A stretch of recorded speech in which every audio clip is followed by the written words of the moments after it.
Currently, the inter-country cargo is largely being transported by road through Malaba and Busia from Mombasa port in Kenya, as well as Mutukula one-stop border post for the port of Dar es Salaam in Tanzania.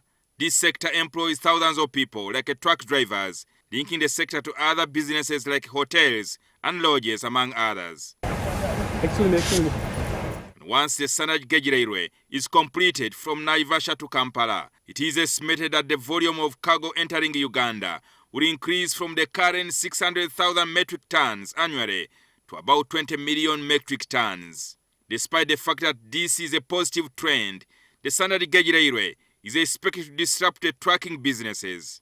Kenya's Minister in charge of roads and transport, Kipchumba Murkomen, is warning traders to prepare for this disruption. Actually, we are going to construct an SGR that goes all the way to Kampala straight. We know for sure that Busia will be hit hard business-wise when there is efficiency in terms of transport. And we must think now of how to create special economic zones here in Busia, manufacturing hub.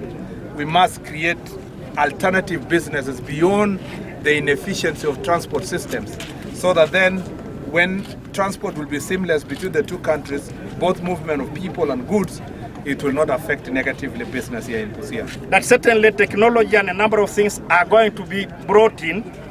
It might affect one or two offices, but the intention is to make sure that things become more efficient.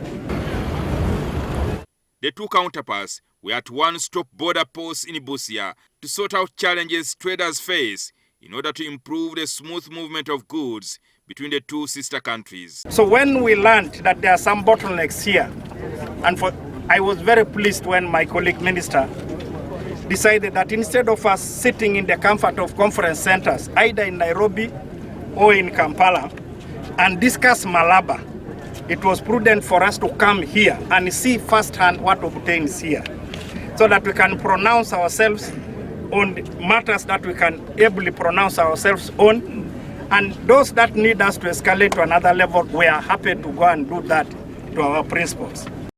Kipchumba also said the two governments are also considering to construct alternative roads at the borders in order to ease the congestion. We have discussed ways of constructing of the auxiliary routes by Kenya on our side, but also by the Ugandan authority on the other side. We believe that we will set aside some resources in this coming financial year and will make it possible for us to reduce this congestion. We also have discussed the question of Oaxaca border and clearance of goods through Oaxaca, especially the lorries that are empty using that border side.